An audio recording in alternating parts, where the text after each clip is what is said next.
रहस्यमयी फ्लैट। किसी भी रात की तरह संदीप अपने नए फ्लैट में अकेला था। शहर के बाहरी हिस्से में एक पुरानी इमारत के 5वें माले पर स्थित यह फ्लैट बहुत ही सुंदर था, लेकिन इसकी एक बात संदीप को अजीब लगी। कोई भी उस फ्लैट के बारे में बात नहीं करता था। जब भी उसने पड़ोसियों से इसके बारे में पूछा, वे संजीवनी मुस्कान से बचकर निकल जाते थे। एक रात जब शहर की हलचल खत्म हो गई और केवल सिटी के दूर दराज के सायरन की आवाज़ें सुनाई दे रही थी, संदीप ने अपने सोफे पर बैठकर किताब पढ़ना शुरू किया। अचानक उसे कुछ अजीब सी आवाज़ें सुनाई देने लगी। पहले तो उसने सोचा कि यह बाहर से आ रही हैं, लेकिन जब आवाज़ें उसके कमरे में ही आने लगी तो उसकी धड़कनें तेज हो गईं। संदीप ने आवाज़ के स्रोत का पता लगाने के लिए धीरे धीरे दरवाजे की ओर बढ़ा। उसने देखा कि उसके फ्लैट का दरवाज़ा हल्का सा हिल रहा था। उसने दरवाज़ा खोला और बाहर का मंजर देखा, लेकिन बाहर सब कुछ सामान्य था। संदीप ने सोचा कि शायद उसकी कल्पना का खेल है और वापस कमरे में आ गया। रात गहराने लगी और संदीप ने सोने का समय हो आ गया। जैसे उसने बिस्तर पर लेटकर अपनी आंखें बंद की, उसे फिर से वही आवाज़ें सुनाई देने लगी। इस बार आवाज़ें स्पष्ट रूप से किसी के कराहने की आवाज़ें थीं। संदीप ने झिझकते हुए बिस्तर से उठकर आवाज़ की ओर बढ़ने की कोशिश की।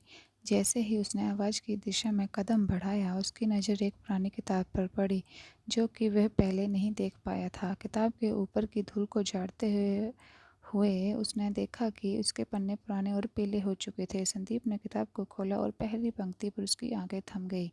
लिखा था, जो भी इस फ्लैट में रहता है वह सच्चाई को जानने से पहले ही हमेशा के लिए खो जाता है। संदीप ने पुस्तक को पूरी पढ़ने का फैसला किया। किताब में लिखा था, इस फ्लैट में एक परिवार रहता था जिसका अंत बहुत ही अजीब था। एक दिन परिवार के सभी सदस्य रहस्यमय तरीके से गायब हो गए और इमारत में अजीब घटनाएं शुरू हो गई। किसी ने कभी नहीं जान पाया कि वे कहाँ गए थे। अचानक कमरे में एक अजीब सी ठंडी हवा चलने लगी और संदीप ने देखा कि उसके चारों ओर की वस्तुएं अपने आप हिलने लगी। वे डर के मारे कांपने लगा। उसके सामने एक धुंधली सी आकृति उभरने लगी। आकृति धीरे धीरे स्पष्ट होने लगी। एक महिला जो चिल्लाते हुए उसे घूर रही थी। महिला की आंखों में एक दयनीयता और पीड़ा थी। संदीप ने डरते हुए पूछा, तुम कौन हो? महिला की आवाज़ में एक ठंडी सिहरन। उसने कहा, हम यही हैं, हमें यहाँ से कोई बाहर नहीं ले गया, हम अपनी पर बंधे हुए हैं, हमारी आत्माएं इस फ्लैट में फंसी हुई हैं।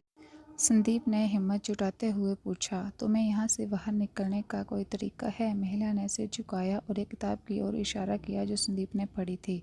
संदीप ने महसूस किया कि किताब के अंतिम पन्ने पर समाधान था। यदि तुम सच्चाई जानना चाहते हो तो तुम्हें हमारी आत्माओं को शांति प्रदान करनी होगी।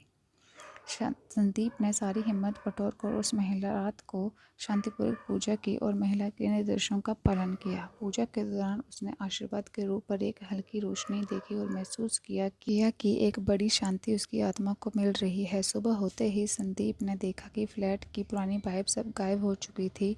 पड़ोसी उसके पास आए और चौंक गए कि वह बिना किसी डर के अपने फ्लैट में खुशहाल दिखाई दे रहा है। अंत में संदीप ने समझा कि कभी-कभी पुराने रहस्यों को उजागर करना और आत्माओं को शांति देना की सबसे सही तरीका है, ताकि वे भी शांति से निकल सकें और हमें भी सुकून मिले।